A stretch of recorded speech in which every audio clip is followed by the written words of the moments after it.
యుద్ధం మొదలైంది. ఇది భూభాగాల కోసమో లేదా అధికార దాహం కోసమో ప్రారంభమైన యుద్ధం కాదు. కరకరలాడే ఫ్రైస్ కోసం స్టార్ట్ అయిన రణం. అవును, అమెరికా ఫ్రెంచ్ వార్ లెవెల్లో ఫ్రెంచ్ ఫ్రైస్ వార్ మొదలైంది. అమెరికన్లకు ఎంతో ఇష్టమైన ఈ ఫుడ్ ఐటెం ఇప్పుడు కొనేందుకు కాస్త ఘాటుగా మారింది. లంచ్ బ్రేక్లో తినేందుకు వీలు లేకుండా, డిన్నర్లో లాగించేందుకు అందుబాటులో లేకుండా ఫ్రెంచ్ ఫ్రైస్ ధరలు ఆకాశాన్ని అంటుతున్నాయి. నిన్న మొన్నటి వరకు ఏదైనా హోటల్కి వెళితే పిల్లల నుంచి పెద్దల వరకు ప్రతి టేబుల్పై కనీసం ఒక బౌల్ ఫ్రైస్ అయినా కనిపించేది. కానీ ఇప్పుడు ఆ బౌల్ సైజ్ కంటే బిల్ సైజే పెద్దగా కనిపించే రోజులొచ్చాయి. ఇంతకీ ఫ్రెంచ్ ఫ్రైస్ ధరలు ఎందుకు పెరుగుతున్నాయి? ఇకపై రెస్టారెంట్కి వెళ్లి ఫ్రెంచ్ ఫ్రైస్ ఆర్డర్ చేయాలంటే ఒకటికి 2 సార్లు ఆలోచించాల్సిందేనా? 2025 జనవరి 20న రెండోసారి డొనాల్డ్ ట్రంప్ అధికారంలోకి వచ్చిన తర్వాత అమెరికా విధించిన వర్తక సుంకాలు వాణిజ్య రంగాన్నే కాదు, ఫ్రెంచ్ ఫ్రైస్ ప్లేట్ను కూడా ఊచకోతకొస్తున్నాయి. అమెరికా ప్రతి సంవత్సరం సుమారుగా 44 బిలియన్ పౌండ్ల బంగాళాదుంపలు ఉత్పత్తి చేస్తోంది. కానీ ఫ్రైస్ను కరకరలాడేలా తయారు చేయడానికి అవసరమైన ఆయిల్కి మాత్రం విదేశాలపై ఆధారపడాల్సి వస్తోంది. ఫ్రెంచ్ ఫ్రైస్లో ముఖ్యంగా వాడే కెనోలా ఆయిల్లో 69% దిగుమతుల ద్వారానే వస్తోంది. వాటిలో ఏకంగా 96% కెనడా నుంచే వస్తున్నాయి. కెనడాపై ట్రంప్ విధించిన 25% సుంకాలతో ఆయిల్ ధరలు పీక్స్కు వెళ్లాయి. నిజానికి ఇప్పటి వరకు ఈ ఆయిల్ ఫ్రీగా దిగుమతి అవుతూ వచ్చింది. మరోవైపు అమెరికా రెస్టారెంట్లు వాడే ఫ్రోజన్ ఫ్రైస్లో సైతం ఎక్కువగా కెనడా నుంచే ఇంపోర్ట్ అవుతున్నాయి. వాటి విలువ సుమారుగా $1.7 బిలియన్, అంటే భారత కరెన్సీలో దాదాపు 14,000 కోట్ల రూపాయలు. ఇక 5 ఏళ్లుగా అమెరికా ఉత్పత్తి చేసిన ఫ్రోజన్ ఫ్రైస్ కంటే దిగుమతులే ఎక్కువగా ఉన్నాయి.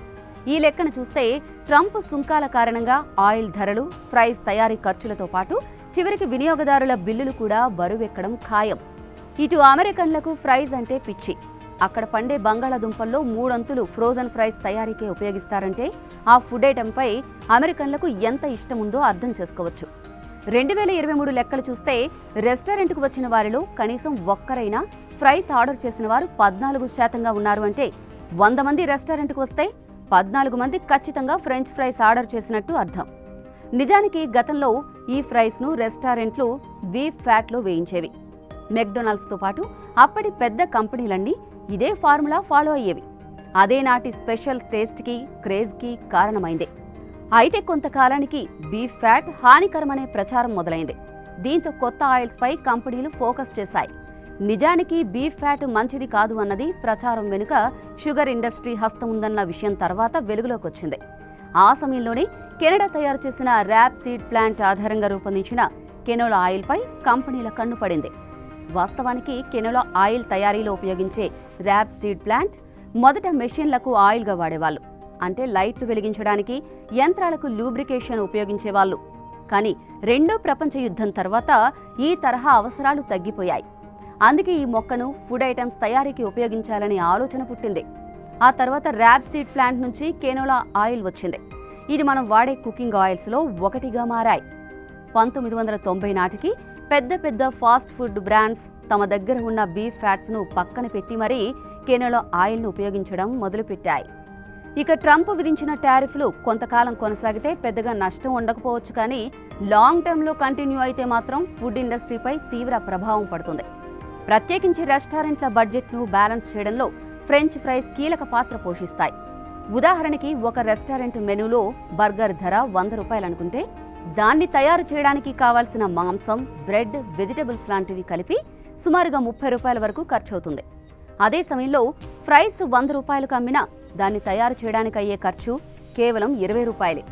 అంటే ఫ్రైస్ మీద రెస్టారెంట్లకు ఎక్కువ లాభం వస్తుంది. ఇదే కారణంతో రెస్టారెంట్లు వాటిని ప్రాఫిట్ జనరేటర్లా వాడతాయి. అయితే ఇక్కడ చెప్పుకోవాల్సిన అంశం మరొకటి ఉంది. ట్రంప్ అధికారంలోకి రాకముందే ఆహార పదార్థాల ధరలు పెరగడంతో రెస్టారెంట్లకు వెళ్లే వారి సంఖ్య తగ్గింది. ఫ్రెంచ్ ఫ్రైస్ ఆర్డర్లు కూడా తగ్గాయి. 2023 అక్టోబర్లో అమెరికాలోని ల్యామ్ వెస్టన్ అనే ఫ్రైస్ తయారీ కంపెనీ తమ అతిపెద్ద ఉత్పత్తి ప్లాంట్ను మూసేసింది. ఇది అమెరికాలోని 80% ఫాస్ట్ ఫుడ్ సెంటర్లకు ఫ్రెంచ్ ఫ్రైస్ సరఫరా చేసే సంస్థ. ఈ కారణంగా ఫ్రెంచ్ ఫ్రైస్ ఉత్పత్తి భారీగా పడిపోయింది. అటు 2020తో పోల్చితే ఆయిల్ ధరలు ఏకంగా 50% పెరిగాయి.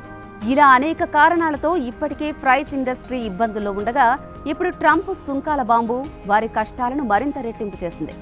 ఇక ఈ ట్రేడ్ వార్ ఇలానే కొనసాగితే రేపు మనం తినబోయే ఫ్రెంచ్ ఫ్రైస్ స్లైస్ కూడా లగ్జరీగా మారిపోవచ్చు. ఇప్పుడు అందరికీ అందుబాటులో ఉన్న ఈ సైడ్ ఐటెం త్వరలోనే స్పెషల్ ఐటెంగా మారిపోవచ్చు. ఇకపై ఆర్డర్ చేసే ముందు 1కి 2 సార్లు ఆలోచించాల్సిన రోజులు రావచ్చు. ఫ్రైస్లో ఉండే ఘాటు ఇక నోట్లో కాదు, బిల్లులోనూ కనిపించవచ్చు. డొనాల్డ్ ట్రంప్ సృష్టించిన ఫ్రై వార్లో అమెరికా ప్రజలు కన్నీళ్లు కార్చవచ్చు.